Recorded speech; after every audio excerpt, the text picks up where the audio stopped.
Test, test, test, test, test, test, test.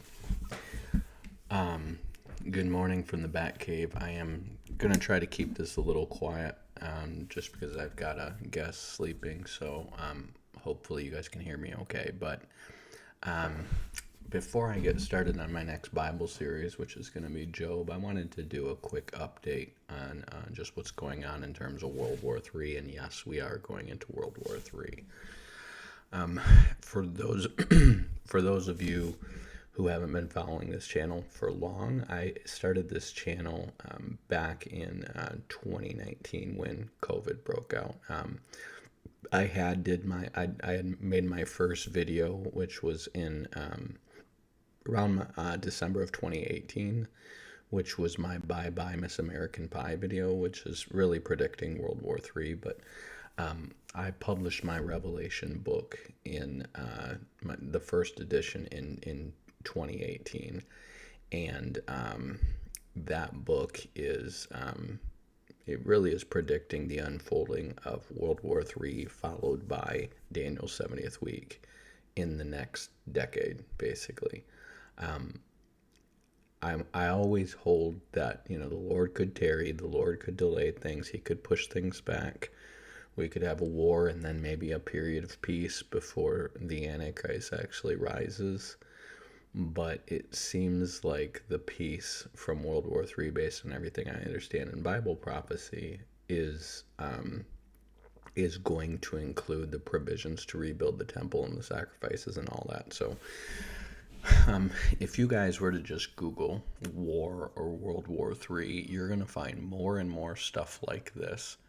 I mean, people who seem reasonable, these are financial channels and stuff like that that are telling you what to do for World War III, okay?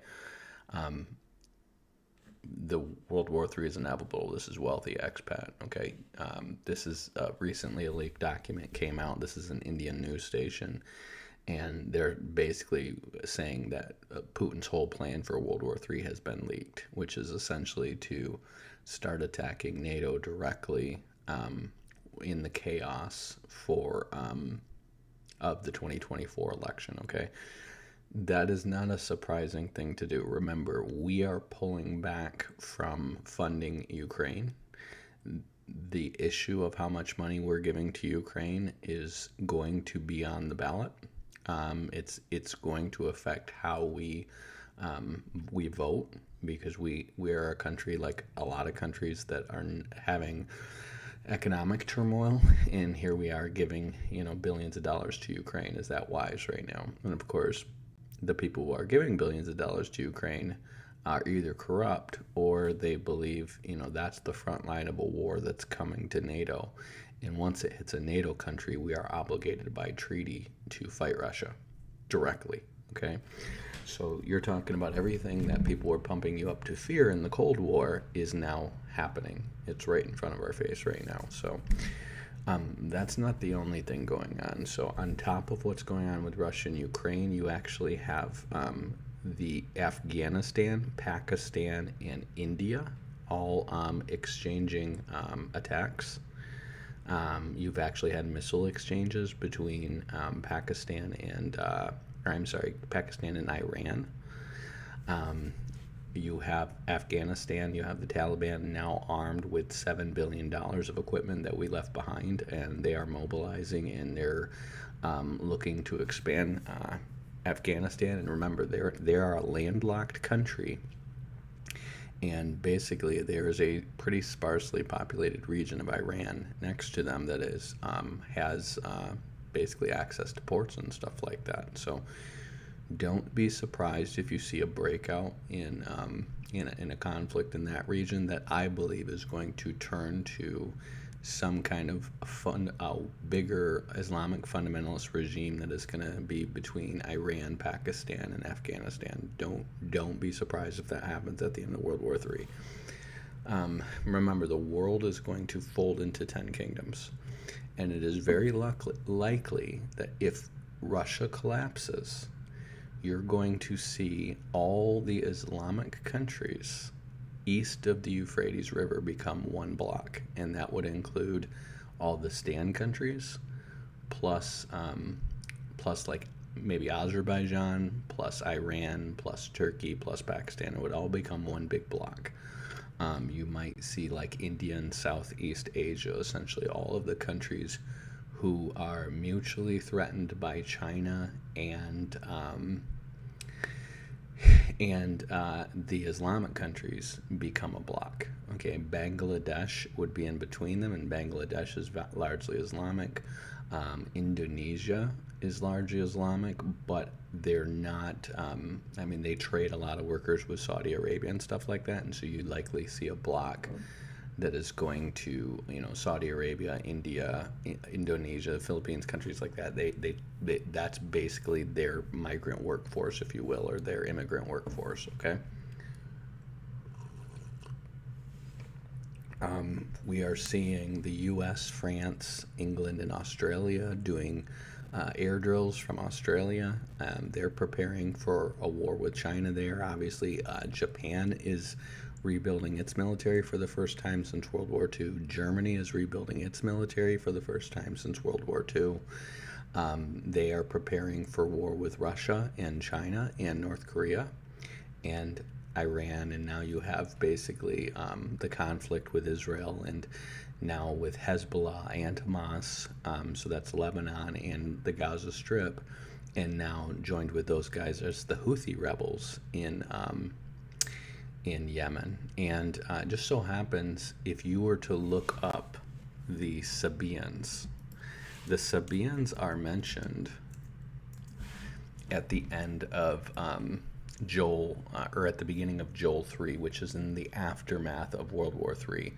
And this is the Sabaeans territory, and if you understand where this is exactly where the Houthi rebels are, okay? They're mentioned. Sheba and Dedan would be up here, and Sheba and Dedan are mentioned in Ezekiel 38 as protesting an invasion of Israel by a coalition of Iran, Russia, the Stan countries, and North Korea, okay? While having additional fronts in Ethiopia and Sudan, okay? So right now you have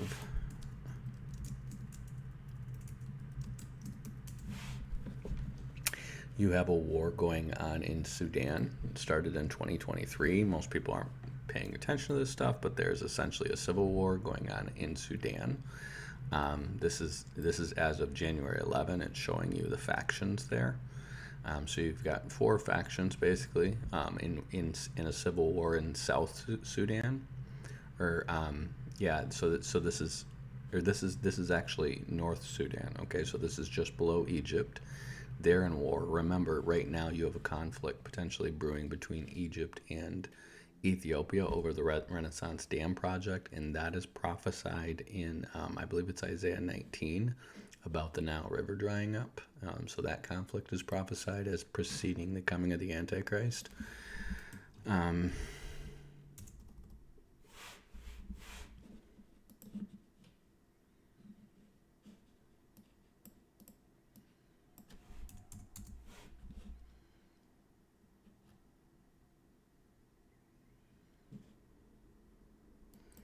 Again, if you're paying attention, It's a deal that's this is start looking up plug-in countries and the word war, and here this is Ethiopia and Somalia getting ready to go to war. Okay, you're probably going to see a block of Ethiopia gathered around Ethiopia and sub-Saharan Africa becoming a new block as we get into World War III, and they're probably going to ally with China. Okay. You have China having bases in Eritrea, that's right next to Somalia and Ethiopia. And you're probably going to see an alliance of China because China has a ton of investment in sub-Saharan Africa. Okay, so that's probably going to become part of the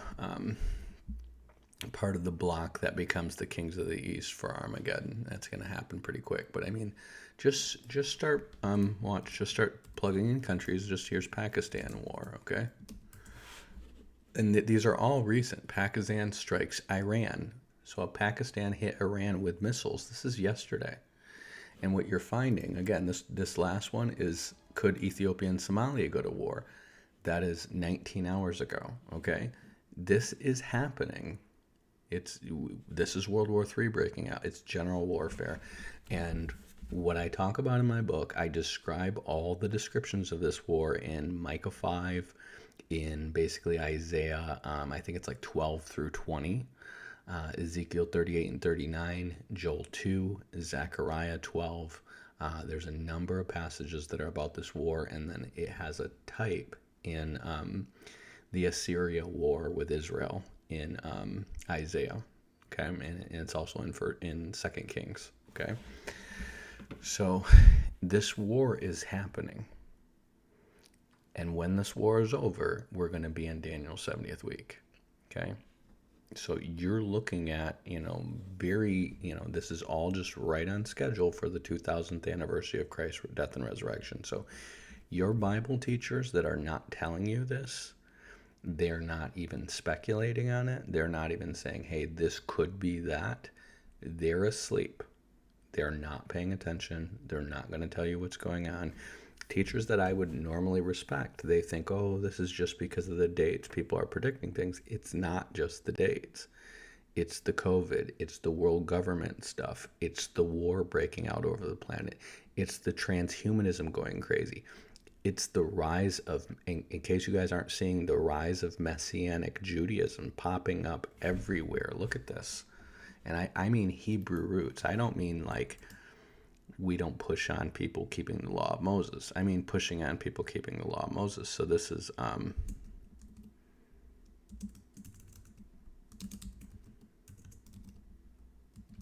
you're going to see this being primed because people are being primed to give sacrifices on the Temple Mount. This is 119 Ministries, okay? This is a legalizing, Judaizing, false ministry, but you can go to their fellowship finder, and this is huge. How many of these ministries are popping up? And this is just one. This is just one Hebrew Roots ministry, and this is just people who are directly in fellowship with them. This is a Google map, and I was looking at this yesterday. There are thousands of people's names and numbers on here, okay? And I mean, like, look at this in the United States. These are all Hebrew Roots fellowships popping up, okay? So this is very low key. These aren't big fellowships, but there's a lot of them. I'm in Phoenix, and I'm just going to show you Phoenix. Just scan in on this. These are all Hebrew Roots home fellowships popping up just in Phoenix, okay? There's tons of these. Just go where you live and look how many. I mean, Albuquerque, New Mexico. Look how many Hebrew Roots fellowships are popping up. That's huge. Now, these are all home fellowships, but these people are deceived into thinking that we're supposed to be getting into Judaism as we approach the last days. Okay? They're all pushing Torah keeping, they're pushing Sabbath keeping, they're pushing kosher keeping. Okay? Well, where is this heading? This is heading towards when they rebuild that temple and start giving sacrifices in the Temple Mount. I promise you, I've already seen Jews doing this, and I've already seen Hebrew Roots people doing this. They're going to tell you that Jesus gave sacrifices on the Temple Mount, and Paul gave sacrifices on the Temple Mount, and they're going to talk about Paul doing that in Acts 20, and so they're going to be like, so therefore you should give sacrifices on the Temple Mount, okay? This is coming, and it's coming soon, okay? You're going to see this grow over the next 7 years, and these people, they're not following eschatology. They're clueless. Your Messianic Jews, I've gotten to know a bunch of them. They're mostly... a lot of them are into IHOP and Mike Bickle and all that, and then you're going to have a lot of them because Mike Bickle was very Israel focused. So you're going to have a lot of people just worshiping Israel like they can do no wrong. Okay. Now this is where I'm from. Okay. Now this is Grand Rapids, Michigan. This is where I was born and raised. These are all Messianic fellowships in Grand Rapids, Michigan. Grand Rapids, Michigan is like full of Baptists and Reformed and Charismatics and Catholics, but look at all these Messianic fellowships popping up. It's like you're 15 minutes away from one in every direction. I mean, they're everywhere. If you're downtown, well, you've got within 5 miles, you've got a dozen of them, or half a dozen of them at least, okay? So, I mean, these are every major city. Look at this is Lansing. This will take 10, 15 minutes to drive from one end to the other on the highway. There's 1, 2, 3, 4, 5, 6, 7. 7 Messianic fellowships now. These are all Hebrew roots. And this is all just this one channel, 119 Ministries. But I'm seeing tons of YouTube channels popping up teaching this stuff. It's all false doctrine. It's not just trying to help you understand the Hebrew origins of the Bible and the Hebrew language and the Hebrew culture. It's trying to tell you you need to keep the law of Moses to please God. Okay? So this is all false. Look at this. This is India. These are all the Hebrew Roots fellowships popping up in India. And I mean, these are like Madagascar. I looked at these islands. This is Mauritius. Mauritius is where a lot of rich people are talking about going during World War III. There's 2 Messianic fellowships in Mauritius. This tiny little island. And you're finding they're almost everywhere. I mean, look at here's New Zealand. 1, 2, 3, 4, 5, 6, 7, 8. 9, 10, 11, 12, 13, 14, 15, 16, 17, 18, 19, 20, 21, 22, 23, 24, 25, 26, 27.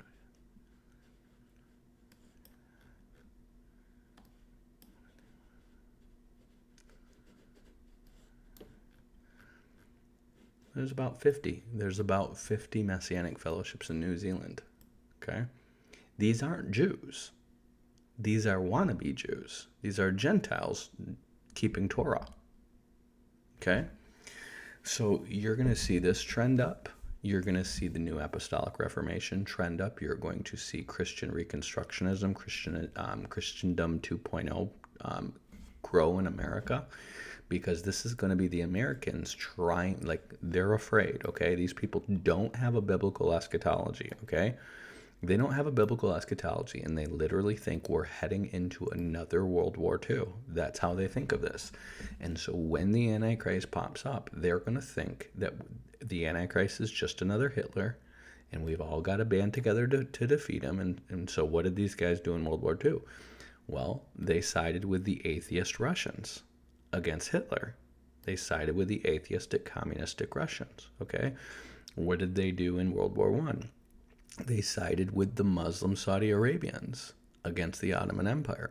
So, of course, these guys are going to side with Muslims and atheists and Buddhists and stuff like that against the Antichrist. And they're going to join the kings of the East. Because remember, your NAR crowd, your Mike Brickle crowd, your IHOP crowd, your Calvinist crowd, all of them don't believe in biblical eschatology and Daniel's 70th week coming.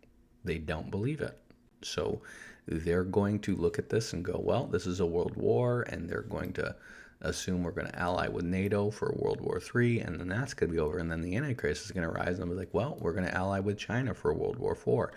That's why you're seeing a political shift right now in our deep state from towards basically alignment with China, while also talking about fighting China over Taiwan. They know we cannot stop China if China wants to take Taiwan, okay? I mean, right now we have aircraft carriers deployed all over the Middle East and getting shot at by people who are not afraid of us at all, okay? We're going to get to a place soon where we have to have our aircraft carriers defending our borders, because we will get invaded in World War III. We're going to get nuked in World War III, okay? We have to defend NATO with our aircraft carriers. Remember, NATO doesn't have a ton of aircraft carriers. It's mostly us, okay? So if you think we're going to do all that and then we're going to have a massive deployment of troops to guard this little island right off their coast, that's crazy. That's crazy. Would China, would Russia, would anyone try to invade Puerto Rico? If we tried to take Cuba, would they all come to Cuba and try to fight us over an island right off our main coast? Remember, this is 100 miles off their coast. Not to mention they're going to have aircraft carriers. They're going to have ships. They're going to have a supply chain. They're going to have a massive military structure here, and then they're going to have missiles that can take out anything that comes near this. They're going to have subs surrounding this, where it's like if we come out there with our ships, China has already proven a decade ago that they can pop up a sub in the middle of one of our carrier fleets, which means if we come after this, they're just gonna hit us with subs until we go away. We are not gonna win. We are not gonna defend China, or Taiwan, which is why we're encouraging South Korea and Japan to arm up. Okay? Because when China attacks, North Korea will attack too. You're gonna have China, Russia, and North Korea. We're not gonna be able to defend all these guys. We're gonna have problems. Look they're not NATO allies. Okay? We're obligated to defend these countries. And right now, Russia's pushing in Ukraine and exhausting Ukraine's resources. They've lost probably 350,000 people, but they don't care. Remember, in World War II, they lost like 20 million. Okay? They don't care about 300,000 people in the big picture of what they're trying to do. This is World War III. It's coming, and it's only not escalated to the point of nukes because they don't need to use nukes. They're exhausting Ukraine's military supply. What they're going to do is they're going to get up to this Dnieper River. They are not going to quit until they get this. And once they have this, they're allied with Belarus just north of it, so they're going to have basically a complete line here. Then they're going to start harassing these countries, which are NATO allies, and that's going to pull our troops in a line of conflict right here, which they're going to basically manage in order to keep our resources spent over here and basically a bunch of our resources over here. Because remember, if they take up to the river, we have to defend the crap out of the other side of the river to make sure they don't go further. And so we're going to have this huge, long line of defense here, plus Belarus, plus up here, okay? And so as NATO is holding this huge line of defense right here, they're going to be like, okay, North Korea and Iran and all these guys, we have a lock. Now we're going to solve this conflict with Azerbaijan and Armenia. And this Azerbaijan and Armenia conflict, you have Israel supplying drones for Azerbaijan to attack Armenia, okay? And Russia's going to say, well, we need to protect the Armenians. They're Orthodox Christians, and the Azerbaijanis are Muslims. They're going to make up some crap like that. And they're going to come in here, and they're going to completely take over this region, because it all used to be part of the Soviet Union. So they're going to completely take over this region between Iran and Russia. And then once they do that, they're going to be like, okay, we have oil from here, we have oil from Russia, we have a supply chain, so we have military equipment and hardware that can come through, basically from North Korea across Siberia, which is why Ukraine's been attacking Russia's railroad system, because Russia's been getting weapons from North Korea and China. And they're basically going to be like, okay, we can get weapons from North Korea and China, run them across here and down through here. And now we can launch a full-scale invasion of the Middle East, which Russia already has bases here. Iran already has bases here. Iran is pushing us out of Iraq right now. They've been attacking us all through up in Iraq, and then they have, remember, Iraq is majority Shia. And so we basically took out the Saddam Hussein government, which was Sunni. And once we took that out, we basically have been working with a Shia government to establish a new government in Iraq, but it's been failing. We have not had basically a strong cultural or political or economic tie to Iraq that makes sense for us to remain allied to them. And we basically just took them over, put in a puppet government so we could have a massive base in Baghdad. That's what we did. It's called the Green Zone, okay? And we've got bases here, we've got trained up troops here, but they're Shia and Iran is Shia. So Iran is going to take over, I promise you, they're going to take over up to the Euphrates River. It's going to happen, okay?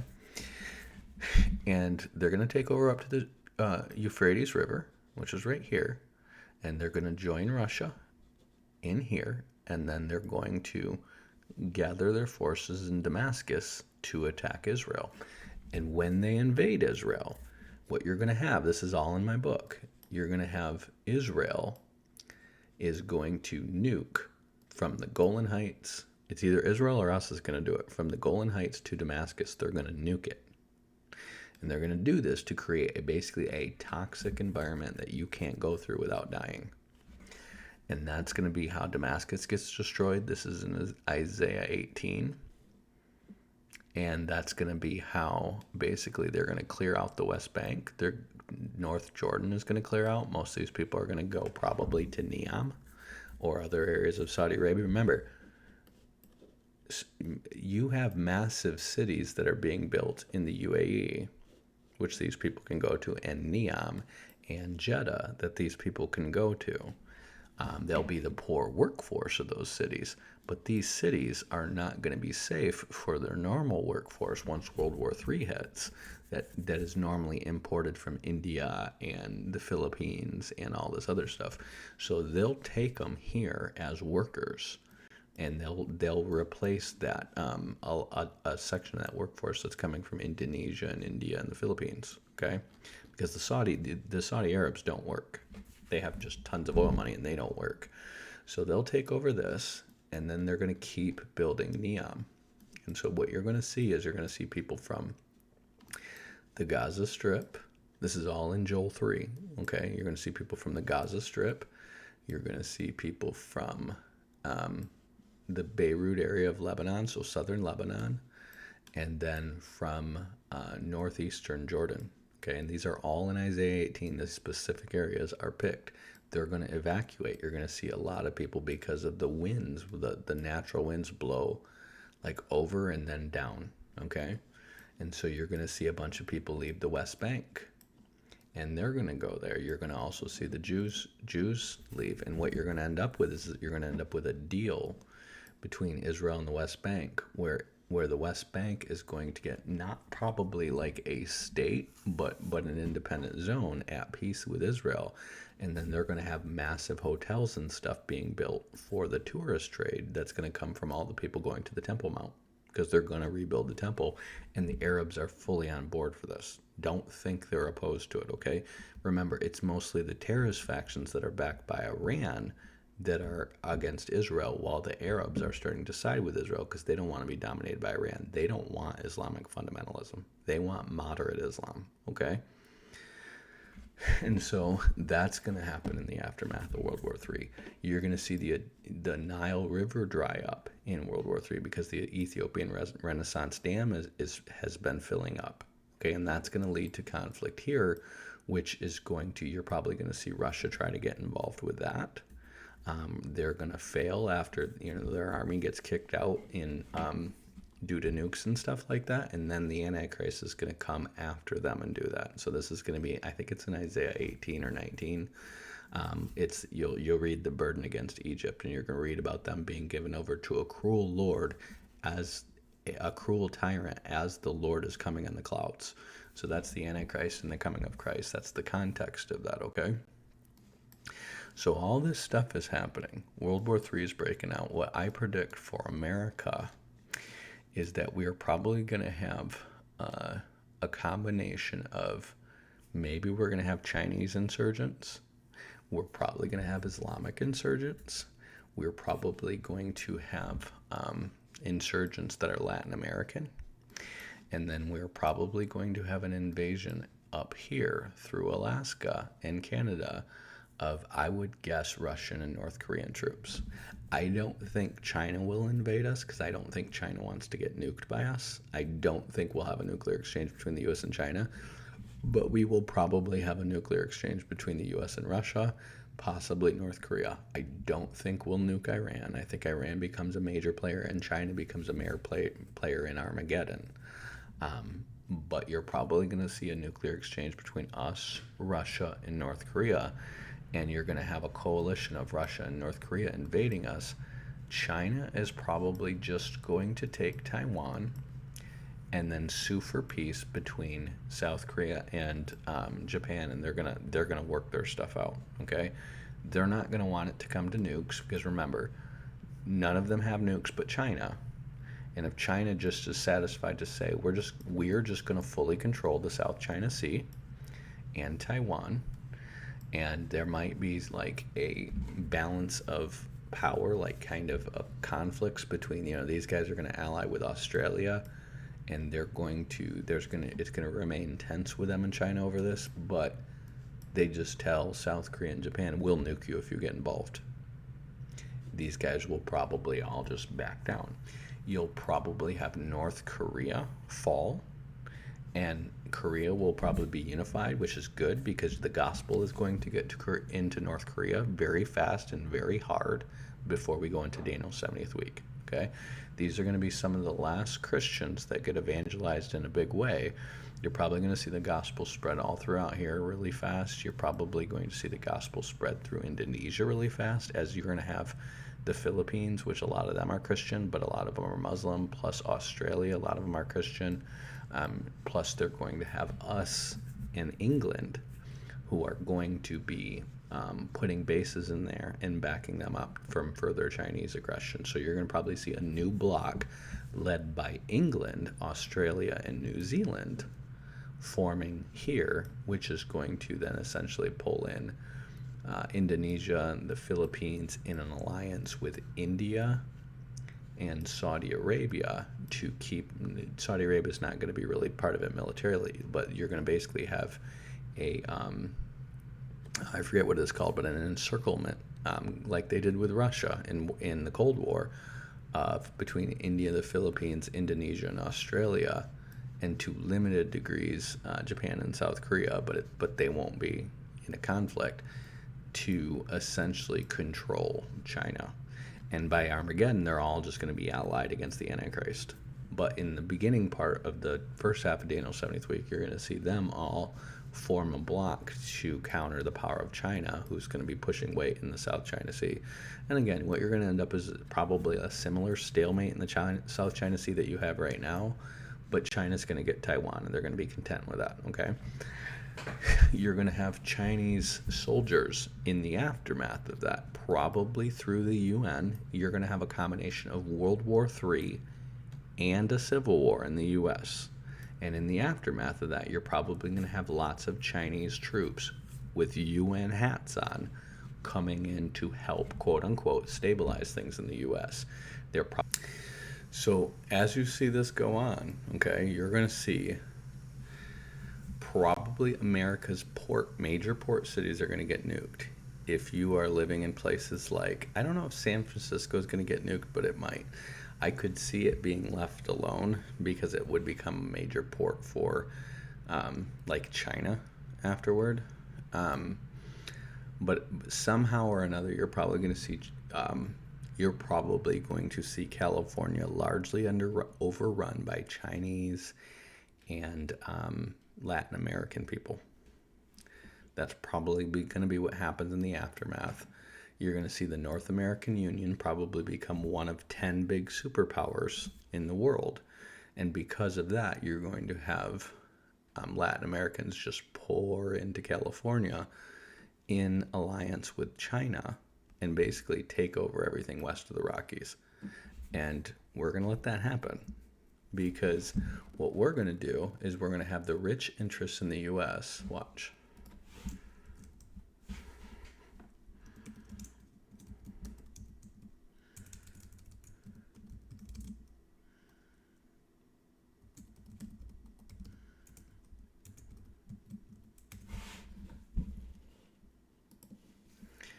You're going to have this NAFTA superhighway, which they've been planning this for 20 years, okay? They've been building it for 20 years, okay? This NAFTA superhighway, this is Fargo, North Dakota. This is Duluth, Minnesota.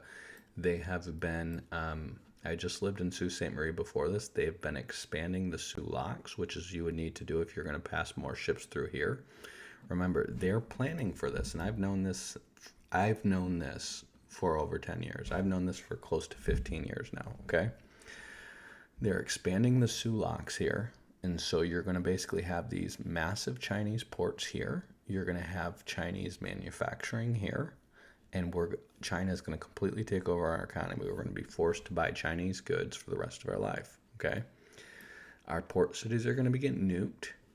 The U.S. is not going to be an exporter of anything except for food, raw materials, wood, things like that, that's going to go down from Canada, from the Midwest, from our grain belt, and out to China. Okay?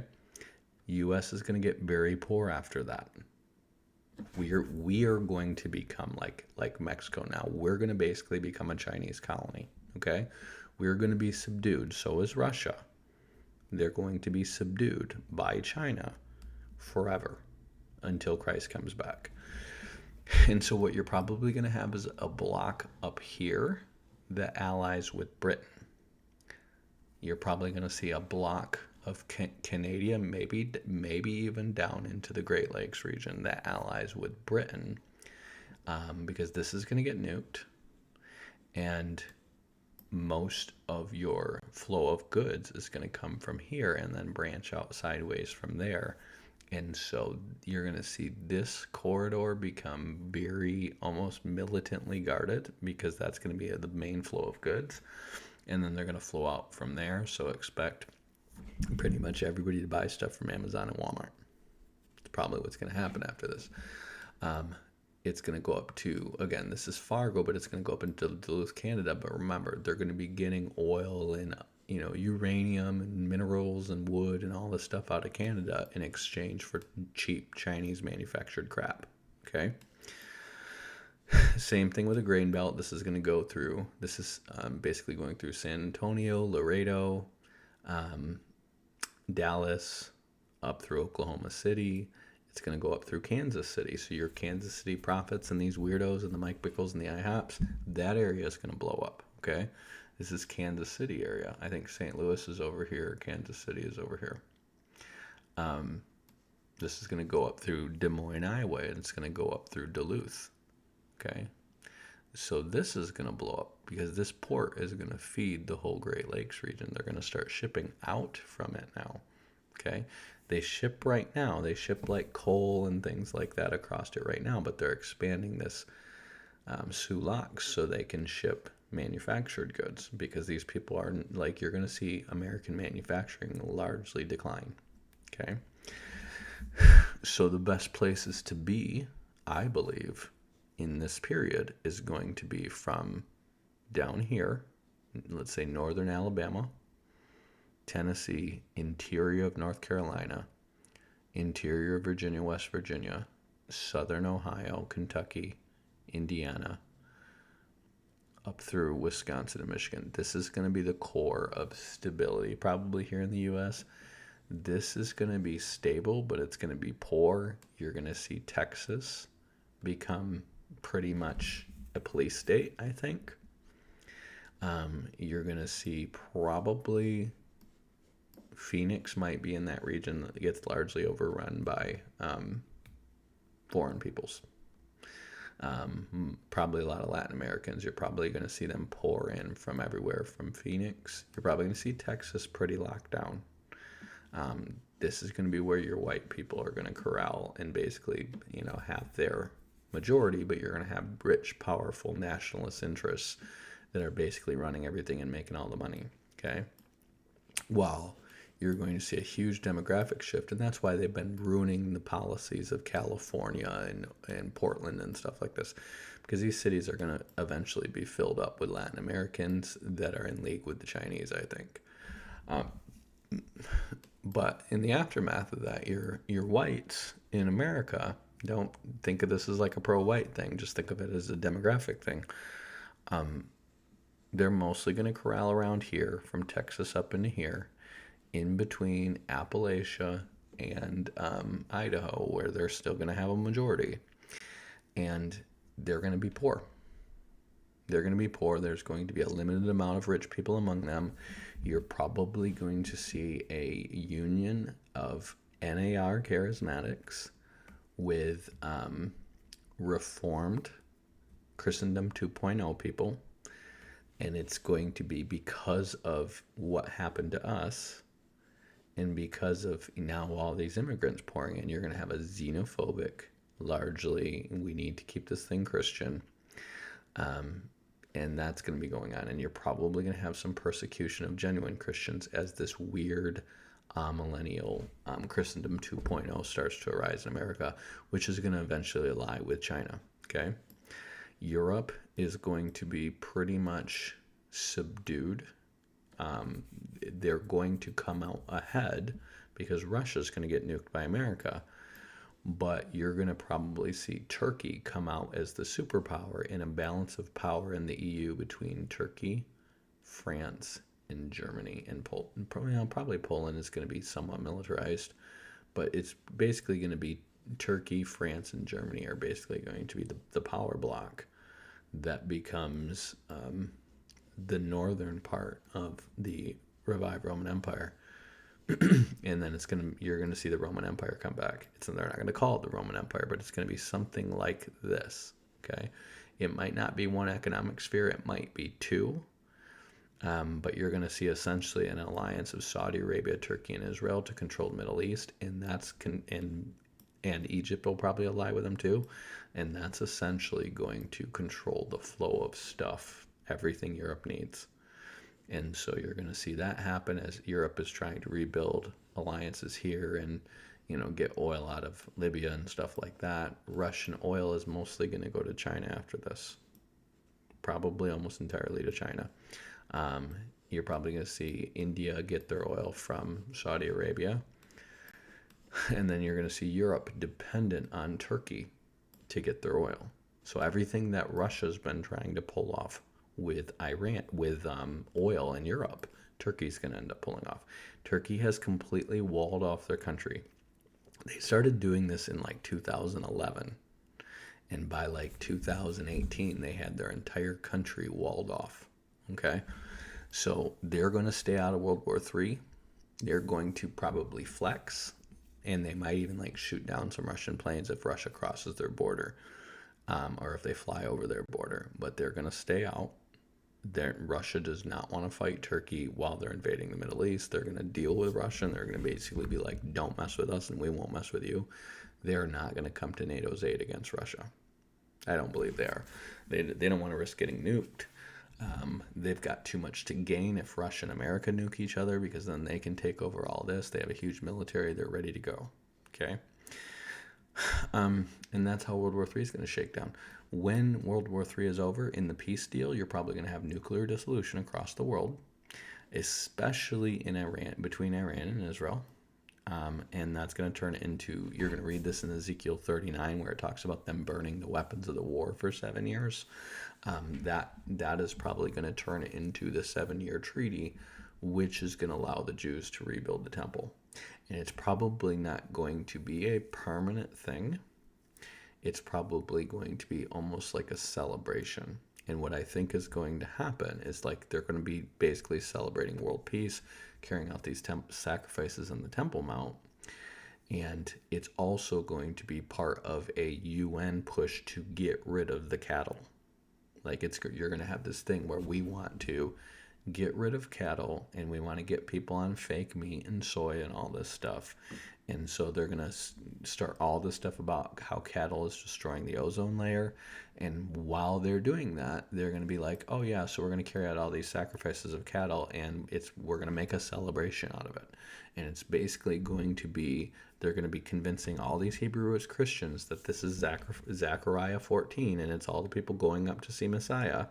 They're going to start talking like the Messiah is coming back, and he's probably going to be some guy that comes from Turkey, who is a Danite. That is probably what it's going to be. Now, he might not come from Turkey. He could come from like Greece or Macedonia, but I believe he has to come from, there's a prophecy in the book of Barnabas, which Barnabas says Jesus said, which is that the same people that tore down the temple are going to be the same ones who rebuilt it. And the ones who tore it down, the legions that tore it down, were from Macedonia and Pergamos. And Pergamos is where Jesus says where Satan's throne is, so that's why I think he's going to come from Turkey. Okay, but he could come from Macedonia, which is right here. This is Macedonia. So he could be Greek, he could be Macedonian, he could be Turkish. But the point is he's going to come from this direction, and he is going to be part of this peace deal. So it's probably not anyone who's on the world stage right now. Now, it just so happens Elon Musk is going to be starting to build Tesla plants in Turkey, okay? Look for Turkey becoming a superpower.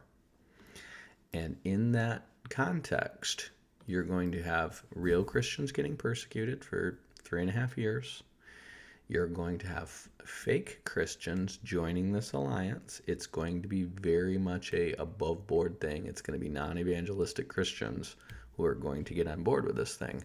And then you're going to have messianics and stuff pushing people towards temple sacrifices and stuff like that. So look for that happening, okay? Not all messianics, but a lot of them are going to, okay? Remember, these people are not tuned up on eschatology. They're going to twist the eschatology. Your false teachers are going to all line up to lie to you. I mean, I don't stand by any other eschatology teacher out there. Not one of them. They're all either locked into pre-wrath or pre-trib, and their eschatology is broken. Okay. Now, for those of you who are new to the channel, I've had this book out since 2018. I did revise it this past year just to improve the writing and the footnotes and the bibliography in it and stuff like this. But it's called The Revelation Every Eye Will See Him. It's a mid-trib position. It explains everything that's been going on.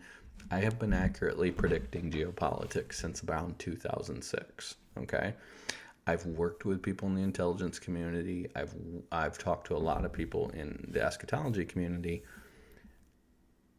I'm telling you, my predictions are more accurate than theirs. My channel's not popular. I'm not trying to be popular. I'm not trying to give myself a reason to get strikes and get shut down. Okay, I'm just one guy.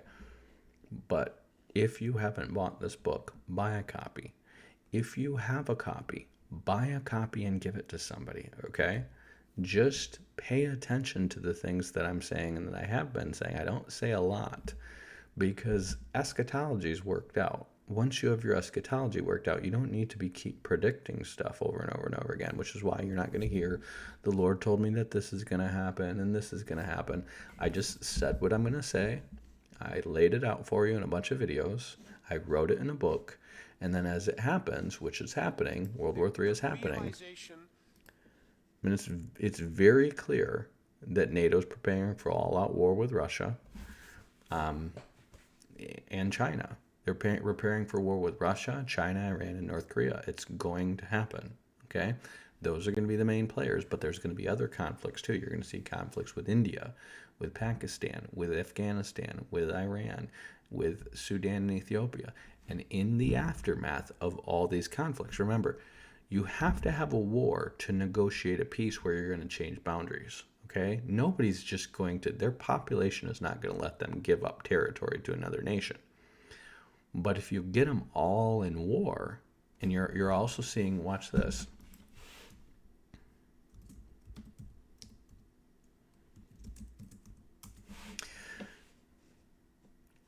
You're also seeing Venezuela start a war in Guyana. So you're seeing Venezuela start a war in South America. The goal of all these wars is to create a peace that creates basically 10 European unions across the world. Okay, something just like that. And so that's why you have this incompetent Venezuelan. He's completely incompetent, and everyone knows it. This guy who's destroyed Venezuela is now all of a sudden attacking Guyana, okay? Guyana is French speaking, they're Spanish speaking, Brazil is Portuguese speaking, okay? So those are the three language groups of South America. You're going to see probably Brazil get involved with Venezuela and Colombia backed by us, and when they sue for peace, you're going to have a South American union, okay? This is all orchestrated. This is not something that's just happening randomly. You don't have 25 conflicts start within a year randomly. This is the Lord taking peace from the earth. It's going on. This is the red horse, the apocalypse. It is going on. If anyone's not telling you this in your eschatology circles, they don't know eschatology. The white horse, the Antichrist, is going back into Judaism, okay? What you're going to see, remember, the Antichrist The Antichrist allows the Jews to restart the temple sacrifices, okay? Which means the falling away, the apostasy, is falling back into Judaism. So you want to read Hebrews, and then you want to read Isaiah 28, and then you want to read Genesis 49, which I just went over. The falling backwards is falling back into Judaism. And that's why the white horse is running right now, and you have so many people getting into Messianic Judaism and Torah right now, okay? Again, this is just one ministry, and this is how many Messianic fellowships they have in America. Now, I talked to a Messianic pastor about this. He's a friend of mine. He didn't think it's anything serious. He says, "Oh, our movement's not really that big." I said, "I don't think you understand how big your movement is." Because they believe in Jesus as Messiah, and they don't believe, they say you don't have to keep Torah, but they have a bunch of people in their church who do keep Torah and who teach that you have to keep Torah. And I tell him this is a problem and it's leading towards Antichrist. He doesn't believe World War III is coming. I mean, this is a conversation I had in the past year. He doesn't believe World War III is coming. He doesn't believe the Antichrist is coming. He doesn't think nuclear war is going to happen. He doesn't think the Messianic movement is big. Okay? This is how many Hebrew Roots fellowships you have in the U.S. just from this one, just that's affiliated with 119 Ministries. Okay? It's huge. And it's getting bigger and bigger and bigger. And it's going to get huge as Israel comes out ahead in World War III. Okay? That's the white horse. The red horse is the war. The black horse is this economic shift which is going on. And what's really going on is the economic powers which had historically been in the north. That's Japan, that's Northern Chinese, that's Russia, that's Europe, that's America, that's Canada. You're going to find this in Zechariah, I believe it's chapter 4. You're going to find that the black horse goes to the north. And it goes to the north. So does the apostasy primarily go to the north. And what's going to happen is you're going to have an economic redistribution of wealth, and you're going to have a balance between your Africans and your South Americans and the people in the north. And so we're going to lose money, they're going to gain money, but the ones who are going to gain the most are right here, the Middle East, okay? And they're going to become like the new America that all the rich and all the entrepreneurial people are going to want to get to, because that's where money is to be made. It's going to be like Vegas meets New York meets Hong Kong meets Singapore, and it's just money, money, money, money, money, plus all the best technology. And it's mostly going to be here. It's going to be in Jeddah and other places too, but this is going to be the main thing. This is Neom. This is Mount Sinai. And they are planning a winter games on Mount Sinai in 2029. Okay, that's 5 years away. Okay, a winter games. I want you to see this on Jabir al-Lawz. This is Jabir al-Lawz. This is Mount Sinai. See, this is just Google Maps. It says Mount Sinai of Yahweh. Mount Sinai, right here, Jabir al-Lawz, is where they're going to have a winter games in 2029. Okay. So pay attention to this, familiarize yourself with Neom, and keep track of what's going on here. Again, 2029 is just 5 years away, you guys, and that's about the time when this war ends. And I believe Daniel's 70th week could begin by 2030, because that is going to be, 2029 is the anniversary of John the Baptist ministry. You're probably going to see somewhere around the fall of 2029 is when this war ends. And 3.5 years is going to put you at Passover of 2033, exactly 2,000 years from Christ's death and resurrection. Okay? This is a prediction. I realize that we're getting close to date setting, but we are very much in the season. Okay? I'm not trying to set the date. I'm not trying to get you to do anything foolish or dramatic. I'm telling you, it's close. I could be wrong. It could be further away. But I'm telling you it's close. Now, this Messiah 2030 that's coming out, don't buy into that. That's Messianic. That's Hebrew roots. That's part of the great apostasy. Don't buy into it. They're going to try to convince you, and I promise you, over the next 7 years, they're going to try to convince you that, Daniel's 70th week started with COVID. Or started, basically the year of COVID. in the year where you had all the riots and stuff, and that was the Great Apostasy. They're going to make the Great Apostasy QAnon. They're going to make the fall of America the fall of the Antichrist, and they're going to start to promote the Antichrist as Christ. Wait for it to happen, okay? Remember, if they're getting under the law of Moses, they don't follow the new covenant, which means they don't follow Christ. So they can say Yeshua all day long, but if they're not following the apostles' teaching, they're not with us. If they teach Torah keeping, you need to reject them. They are accursed, according to Paul. Okay? James said it too. If they judge according to the law, they are accursed. They are a lawbreaker by the law because they are not keeping the law. Okay? So you want to watch out for this stuff. Again, this is going to escalate. It's going to keep getting worse over the next 5 years. You're going to have major economic shifts. You're going to have major demographic shifts. I'm not telling anyone to move. I'm not telling anybody to sell their stuff. But if I had to pick some cities that I would not want to be in, I would not want to be in New York. I would probably not want to be in Philadelphia. These are major ports, okay? I would not want to be in New Jersey. I would not want to be in Boston. I would not want to be in Washington or Baltimore.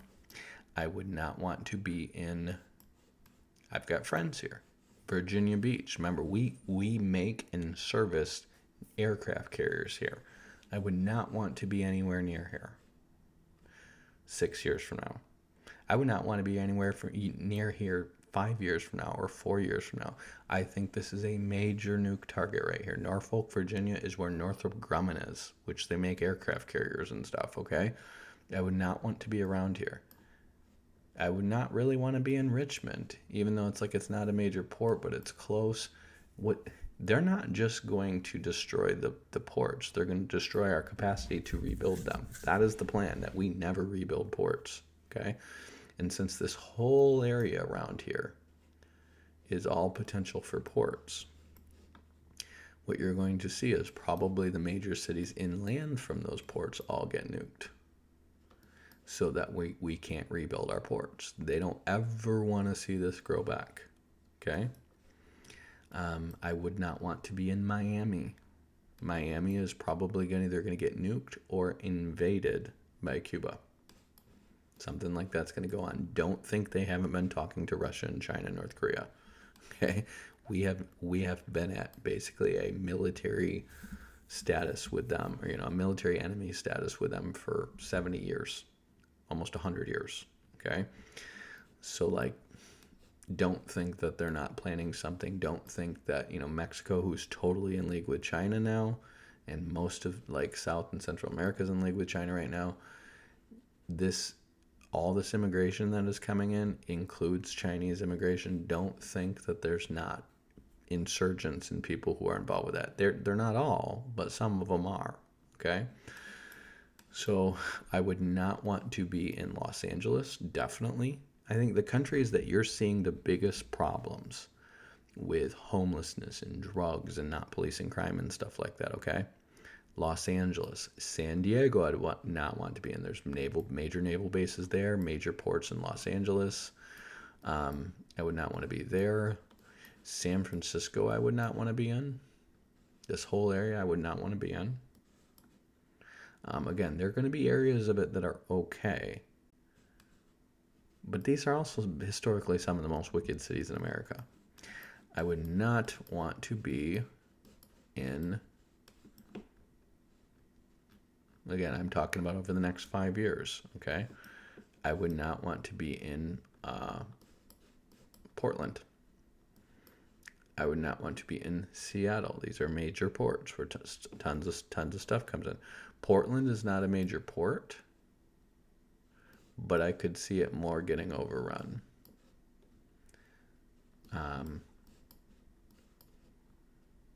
This whole area right here, Amazon Central, I wouldn't want to be here 5 years from now, okay? I don't know if much inland stuff is going to get nuked, any major cities. I don't know. I just know I sat down with a guy who was spent 28 years in the intelligence community, and I dropped a map. Oh, I wouldn't want to be in Houston either. Houston. This is the one place I didn't pick.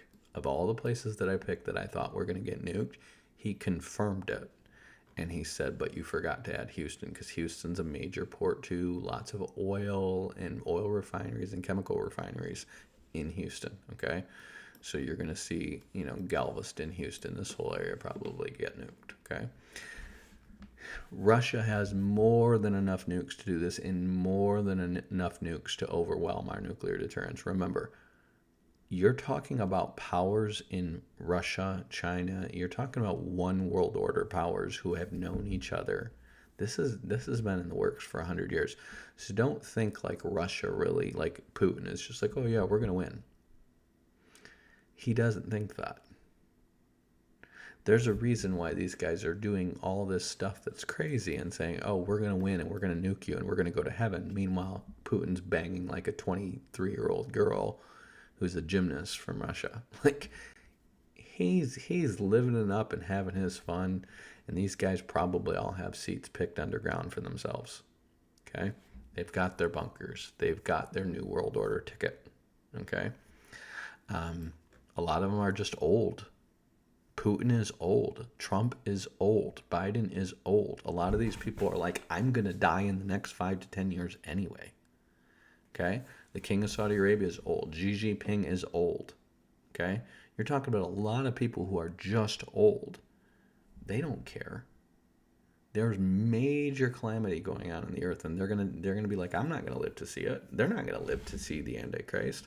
You're gonna have a new generation of young people who are probably all trained by Klaus Schwab, who are gonna rise up as the superstars in league with your Mark Zuckerbergs and Jeff Bezoses and Elon Musks and stuff like that. If those guys stay above ground, you're going to have a massive contingent of wealthy and powerful people with a workforce disappear underground at the end of this conflict. Okay? They have been tunneling for decades. They have been tunneling since the 1940s. So I want you to imagine, they've been tunneling for over 80 years preparing for this. H.G. Wells predicted this stuff in the 1800s, okay? That these people are going to go underground after this New World Order basically takes over the above ground. And then the wealthy and to-do technocrats are going to go underground. So you're going to have a lot of them go underground. The ones who stay above ground are going to get involved with the New World Order, but there's going to be a lot of, people who are probably young to middle-aged who have a ticket to go underground. It's going to happen, okay? I can't prove it. I just know what the Bible says. Revelation 6 says they're going to go underground and say, hide us from the wrath of the Lamb, okay? So that's about all I can cover. Again, it's coming soon. It's coming soon to a theater near you. It's unfolding right now. I don't have a strategy for you, okay? I'm just telling you about these major cities. I'm just telling you about where it's going to get bad. It's like my parents are in mid-60s to, close to 70 now. You're probably going to have additional pandemics coming. If my understanding of Scripture is correct, by the time World War III is over, a quarter of the planet's going to be dead. 1 out of 4 of you is going to be dead. Okay? Maybe not you. Maybe you're the ones God's keeping alive to keep people awake in the last days because you're watching the right YouTube channel. If you are, it's not a popular YouTube channel, but it's going to happen, okay? You're going to have a quarter of the earth dead, and by the end of World War III, by 3.5 years after that, you're going to have half the world dead. You're going to keep seeing pandemics, okay? You're going to keep seeing people getting starved, people put into camps, stuff like that is going to go on. It's going to be awful, okay? There's not really a safe spot. You need to prepare your heart to testify of Christ, okay? Because you're going to probably see a worldwide persecution of Christians toward the end of this war. Remember, this is the 5th seal, okay? Towards the end of the war, before the sun turns to darkness, the moon turns to blood, and the whole earth shakes, you're going to see a massive worldwide persecution of Christians while probably South Korea is evangelizing the crap out of North Korea. That's probably going to be what happens. And when a certain amount of people of us has died, then the sun's going to turn to darkness, the moon's going to turn to blood, and we're going to be in Daniel's 70th week. That's what's going to happen, and I expect over the next 5 to 6 years. Again, this is not just me reacting to the war stuff that's going on. This is what I have been talking about and losing friends over and being rejected at churches over for about the past 10 years. Okay? This is stuff that I have been predicting for about the past 18 years. I just got to a point where I was teaching it and writing it and stuff like that in the past 10 years. So I hope you guys are blessed by this. I hope you understand that can make sense. Again, if you guys have specific questions about this, put it in the comment section and I'll do other videos on their questions. I want you to understand what's going on. Get my book, okay? It's $30. I'm going to make 10 to 15 bucks on a copy, okay?